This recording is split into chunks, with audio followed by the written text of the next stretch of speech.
Fascist Tarique রাষ্ট্রপতি শাহাবুদ্দিন চুপ্পু সাহেবকে বঙ্গভবন ছাড়া করে মনে মনে ভাবতেছিল মেলা বড় একখান কাম করে ফেলছি, আওয়ামী লীগের হাত থেকে বেশ খানিকটা বাঁচা যাইব, একটা স্বস্তির নিঃশ্বাস নিতেছিল।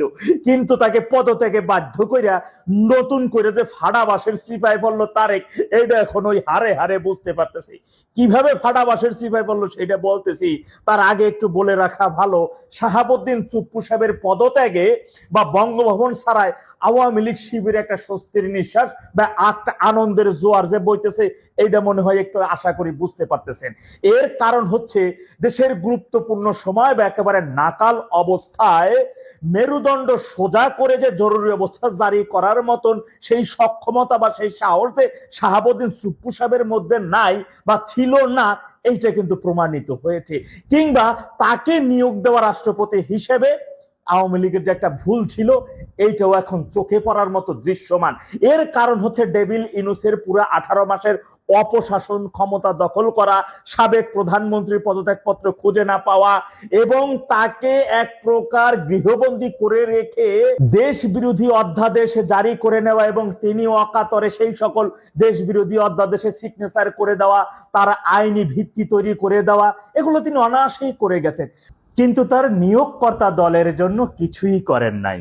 তিনি বঙ্গভবনে বেঁচে আছেন না মরে আছেন তার কোনো খবর আমরা পাচ্ছিলাম না। এ নিয়ে আমরা অনেকে বেশ সরব ছিলাম, প্রতিবাদ পর্যন্ত করেছি। কিন্তু তার মুখে যখন কথা ফুটলো এই থেকে আওয়ামী লীগ শিবিরে বা আমাদের মধ্যে একটা চরম অস্বস্তি দেখা দিল। কেননা তিনি যেভাবে আওয়ামী লীগকে ফেসিস্ট, স্বৈরাচার, স্বাধীনতার ঘোষক জিয়াউর রহমান, স্বাধীনতার ইতিহাস মীমাংসিত ঐতিহাসিক ইতিহাসকে বিকৃতকরণ এবং একের পর এসব কথাগুলো বেশ অস্বস্তির মধ্যেই ছিল আওয়ামী লীগ শিবির। আর এই কথাগুলো শুনলে পর মনে হইতো কি যে চামড়া কাইটটা ওইখানে লবণ বা মরিচ ছিটাই দেওয়া হচ্ছে। আবার তার উপরে ডেভিল ইনুস অনেক নির্যাতন, অনেক অন্যায় করেছে, তাকে গৃহবন্দী করে রেখেছে, এই ধরনের অনেক কথা তিনি বলেছেন। কিন্তু ডেভিল ইনুসের পুরা 18টা মাস যে আওয়ামী লীগের উপর বর্বরচিত হামলা, নির্যাতন, অত্যাচার, তিনি এবার একজন মুক্তিযোদ্ধা, অথচ স্বাধীনতার আতুর ঘর 32 ধ্বংস করা হলো, এই নিয়ে একটা টু শব্দ উনি এখন পর্যন্ত আজ অব্দি করে নাই। মিডিয়ার সামনে এই বিষয় নিয়ে একটা কথা বলেছে, কেউ শুনেছেন? রাষ্ট্রপতি শাহাবুদ্দিন বা রাষ্ট্রপতির উপর ভিত্তি করে যে শেখেরি বেটি দেশে আসতেছেন না, এইটা যে প্রমাণিত হয়েছে, এইটাও তারেক এখন হারে হারে বুঝতে পারতেছে। ফেসিস্ট তারেক চুপ্পুর মুখ দিয়ে আওয়ামী লীগ সম্পর্কে এইসব বলি, অর্থাৎ তাকে ব্যবহার করে যে বঙ্গভবন ছাড়া করবে, ছুঁড়ে ফেলে দেবে, এইটা তো অনেক আগেই বলা হয়েছে, এটা অনেক আগে বেশ কয়েকটা ভিডিওতে বলেছি। সুতরাং তার ভিতরে যদি বোধ থাকতো তাহলে তিনি অনেক আগেই নির্বাচিত সরকার আসার পরপরই তিনি পদত্যাগ করতেন। ওই তারেকের মাইয়ের পায়ে সালাম কইরা চাকরির 5 বছর রক্ষা করার জন্য বা চাকরির পুরা মেয়াদ বাঁচানোর জন্য তাদের পিছে দেওয়া স্ক্রিপ্ট অনুযায়ী পইরা পইরা জাতিকে বিভ্রান্ত করার মতো কাজ তিনি করতেন না। এবার বলি, রাষ্ট্রপতিকে পদত্যাগে বাধ্য করে নতুন করে ফ্যাসিস্ট তারেক কিভাবে ফাটাবাসের সিপাই পড়লো সেই বিষয়টা বলি।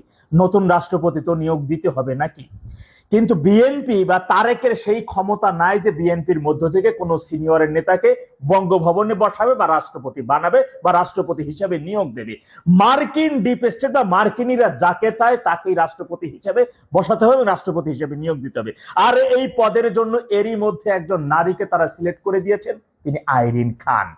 খুব সম্ভবত বাংলাদেশের 23তম রাষ্ট্রপতি হিসেবে আইরিন খানের নামে শোনা যাচ্ছে এবং তিনি এই আগস্ট না সেপ্টেম্বরের আগে নাগাদ রাষ্ট্রপতি নিয়োগ দেওয়ার ক্ষমতা বিএনপি পারতেছে না বা নিয়োগ দিতে পারছে না। এমনকি এই নারী একজন দ্বৈত নাগরিক, তাকে এই মুহূর্তে মার্কিনীদের নাগরিকত্ব ছাড়তে হবে এবং প্রেসিডেন্ট হিসেবে বাংলাদেশে বসতে হবে। তার জন্য তিনি তার যে নাগরিকত্ব ছাড়ার জন্য একটা সময় সাপেক্ষ, সেই সময়টা তিনি নিচ্ছেন এবং সেই ভাবে তিনি কাজও করতেছেন, এরই মধ্যে কাজ শুরু করে দিচ্ছেন। সুতরাং এই আগস্ট মাসে গেলেই সেপ্টেম্বরের মধ্যে মার্কিন ডিপ স্টেটের নিয়োগকৃত একজন নারীকে বাংলাদেশ প্রেসিডেন্ট হিসেবে বা রাষ্ট্রপতি হিসেবে পেতে যাচ্ছে, এটা এক প্রকার নিশ্চিত। ভালো থাকুন, আসসালামু আলাইকুম।